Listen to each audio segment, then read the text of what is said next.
So this is Unleash the Archer's newest album, Phantomime. It came out a while back, but I didn't really get round to it. Unleash the Archers are a power metal band. It's a genre of metal I'm not usually that keen on, due to the genre really kind of singing more about knights and dragons and travelling the seven seas and Loch Ness Monster and just all sorts of fantasy silliness that I just don't really care about. It's just cringe lyrics with no real depth or anything really that good about them. Unleash the Archers, though, have done 2 albums where they kind of changed the dynamic of what power metal is when it comes to lyrical writing as well as storytelling, with the album Apex, their first concept album based around an immortal being that sleeps in a mountain until summoned, and this being summoned him to basically kill all of her sons and everything, and then bring them back to her so then she can drink from their skulls to basically live immortal life. Again, this is still technically based on fantasy with immortal beings and everything, but the fact that it's a conceptual story and everything, instead of just one individual song about I went to slay the dragon of Dragonkeep and my sword was waving high, and then my friend the hobbit came and striked him in the belly and the dragon said, oh dear. It's just silliness. As I said, this is something a bit more serious, darker as well, due to the theming about a mother killing and drinking from the skulls of her kids, and an immortal being who doesn't have any kind of freedom and is a slave to his calling and everything.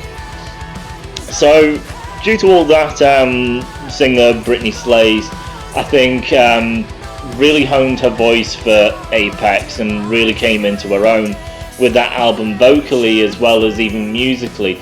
There was loads of peaks and valleys. As I said, Brittany has a very powerful voice. The band has a lot of energy. They're really fast, really technical playing, but then also can harness melody when it comes time for the necessity of that. Unleash the Archers also scream. Haven't really been much of a screamo fan, but with Apex, the screams were actually incorporated to make sense in the narrative, which was sung by the main bad enemy, the matriarch. So the voice of the matriarch was screamed, that was the voice, and therefore it made sense narratively, and therefore I could kind of appreciate it for the way they went about that. So, as said, with all the solos, the intensity, the technicality, Brittany having a very powerful voice, great range to her and everything, the high energy and everything, but also great melodies and catchy hooks and everything, as well as a very interesting narrative. It was a very big ensemble piece that really broke away from the conventional power metal that a lot of power metal bands do. This also progressed into the following album, Abyss, which was the sequel to Apex. So again, you get the same story and get a continuation of it, of a story that was actually very fascinating and quite enjoyable. They brought a bit more of a futuristic kind of tone to it, because Apex was like based in like that kind of fantasy old school kind of land, and then Abyss went into more of a future kind of place, so had a lot more kind of digital kind of sound to it. So even though it's the same narrative, it's actually changed sound to something fresh and new. Still a lot of power with the vocals and melodies, just working in tandem with this new kind of tonal direction that they did, but still maintaining the story, which was still vast and interesting, and just playing around with that new kind of tone, which gives a lot more kind of dynamics as well to it. So Abyss also working very, very well.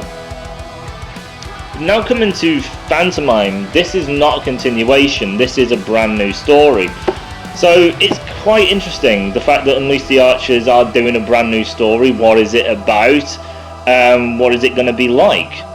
So Phantomime is basically about an AI machine that basically wants for a better life. The age of man has kind of near come to an end, and near extinction. Humanity lives in these bubble domes of protection, and on the outside of these domes it's just a complete wasteland. But humans use AI and machines as kind of like slaves and all that. So Phantomime becomes kind of self-aware and kind of wants freedom and everything, and a place to belong. She finds a resistance of people like her, who are machines who want to live for themselves, but they hate humanity and what they do and want to kill them.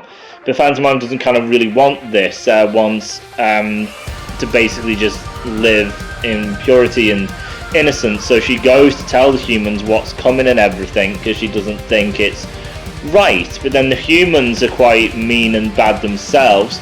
So Phantomime kind of finds kind of like a middle ground between people and machines, where they can coexist, and don't like the politics of the robot hating the human and the human hating the robot, but to try and bring people together in harmony, and then goes against these two overlords of the human main, as well as the robot main character. So that's mostly the story. In the end, she does technically destroy them both, and then basically lives with basically being the new ruler and what she's going to do with her power.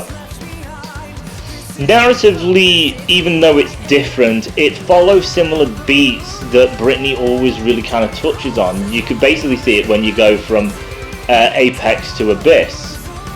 Apex and Abyss, first track is all about waking up, and then waking up in a new world. It's been years. Where am I? What's going on? The second track is there's a bird that is showing me my way, or there's a star that is showing me my way. And it's kind of similar with this, where it's basically like, oh, I'm seeing the world and everything, and the world is this, and then I awaken to it, and then, oh, I'm traveling to try and find my place and everything. And then you've got, oh, the bad guy song, like the Matriarch and things like that. And then, oh, here's the bad guy song here and everything. And so the way Abyss ends is the Immortal defeats the Matriarch, but again, it's he's free and everything, but he is an immortal being. So should he use his power to seek revenge on everyone who takes advantage of him, and or should he still be good? Which is technically the end of Phantomime as well, which is, should she basically be a corrupt hero now in charge of everyone, or should she remain good? So it's even ending on the same kind of thing, which is, oh, I was the good guy, but now that I'm in a place of power, do I get corrupt, and do I abuse my power in this new power hold? So as I said, it kind of starts all exactly the same, and it all kind of ends exactly the same. So even though it's a different story, it is pretty much contained in the exact same approach that Britney's doing with writing a story. It all plays out the same way, even though it's a whole new story. So it's not great in that sense. It's not something very different and very fresh. This is a new story, a new place, told exactly the same as the two stories that came before it, which is a bit unfortunate. The unfortunate kind of continues, unfortunately, with this album. This album I've struggled to really get into, which has never been a thing. For Apex and Abyss, I really enjoyed them albums. I listened to them a lot of times. I got a lot of enjoyment. I adored them albums. Phantomime, I try and force myself through, and I try and think about it, and it's not working off the bat. Immediately from the first track, there are problems. So the first track, usually, when it comes to like Apex and Abyss, them first tracks, Britney has that insanely powerful yell that she does, where it's a powerhouse voice. First track on this, Britney does not have that. Not really anywhere through the album does Britney really unleash that epic power side that she's capable of. This album doesn't really have that, and it definitely doesn't have that to begin the album. The album just starts very softly, very mellow, kind of mid. And that is how the first song really kind of goes. Not all that energy and that kind of excitement, it's just kind of mid. Still sounds nice, Britney has a nice voice and everything, but it's just the verses are kind of slow, the chorus ramps it up to a certain extent, but nowhere close to the previous two. Now I've said that the styles and everything kind of remain the same from a lyrical standpoint, so not starting with the big yell that she has for the two previous albums to start this album off in the same way, being different, then that's different. Why am I saying it should exactly be the same? I'm not saying it should be the same, I'm just saying the fact that your first track to bring you into the album is so mid-tempo and everything, and so held in and restrained, I don't think it's a great way to start it. On top of that, the first track doesn't even have a solo. The fantastical playing that this band is capable of, with the amount of talent and precision that they have and the skill, and with pretty much all songs usually containing a solo, that the first song on the album, which goes on for a hefty amount of time, doesn't even contain any type of solo. So you've just got this mid-tempo start, not a lot of energy, no solo. It's a bit of a dull start, really. And I said that's the thing that kind of goes mostly through this album, unfortunately. As I said, the songs off Apex and Abyss I explained as having peaks and valleys. There was a lot of high energy, then there was the more gritty songs, the more aggressive songs, a song that has a bit more screaming from the matriarch in it, a song which is more epic and everything, songs that have more melody to it and everything, all them peaks and valleys. Britney sounding more kind of poppy or very powerful, very intense or beautiful and angelic, all of these styles. Phantomime, it just kind of remains quite consistent. It obviously has its own peaks and valleys, but they're so contained together that the whole album just kind of seems to be on a very even surface throughout the album. As I say, only having gradual ripples as the album progresses. And for me, that just doesn't give the excitement, it doesn't give the differentiating songs. So say if I go to Apex and Abyss, each track has a different kind of feel and vibe to it, and therefore it's like, oh, I want something really heavy, the matriarch, I want something big and epic, Apex, oh, I want that really technical, powerful vocal delivery, the Awakening, you got all these type of things. But when it comes to this album, it's just nothing really stands out. All the tracks bleed together. It's not like, oh, this one track does this, and this track does this, and this track does this, because all of them are of the same kind of level, but just with their individual little tiny ripples to them. So things kind of just blend together, and then you're kind of just going on this very steady stream for a whole album, which doesn't give you all that kind of excitement and creativity. And as I said, Britney, again, her voice is mostly just on that even keel. I say there's times where she breaks out and there'll be a bit of something nice that she does. She is a very talented singer, but it's just, I'm not getting the range from this. At least it's not as avidly known, the range in this, because so much of it just seems to be on an even keel, that if there is actually more range to this, I'm not noticing. And if I'm not noticing it and it all seems very mellow, then the album's just technically not working. I said lyrically, having a new story, it's interesting, but as I said, the problem is the fact that it's a story that has been told exactly like the previous two stories. It's just a different area, different characters, but other than that, it's exactly the same story. So it's not that vastly different. It's futuristic, but as I said, Abyss kinda had that. Phantomime plays a bit more with it, but Abyss was just more exciting with this. So it's not vastly different like going from Apex to Abyss.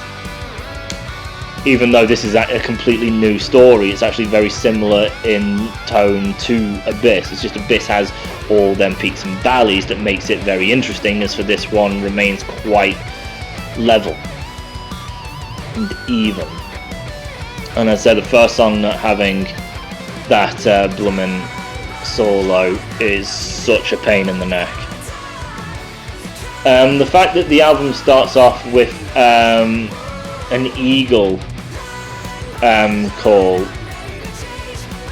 which is a bit out there, but then following the eagle is what happened in Apex, and the two heroes of that, it's do I be good or do I be bad. I'm curious if moving forward if Britney's actually going to meet the two, so Phantoma and the Immortal may actually meet in a new Alter Bridge, Unleash the Archers album, potentially. Is where I personally think it may actually be going. Which I said it'd be cool, but as I said, musically and lyrically it needs to change a bit. Because lyrically there's a pattern, and musically this is not got all that peak and valley dips and excitement and range to it as the previous albums. As I said, there's good solos here, there is technicality still there, there is some good singing, it is a concept album so there is a story to it for that type of interest, but definitely not as good as Abyss or Apex, and it's a little dull. So it's still serviceable, it does what it needs, but only basically on a very surface level. So giving this album a score, it would probably be 7. It's a good album, but it's just nothing really special to it. So until next time.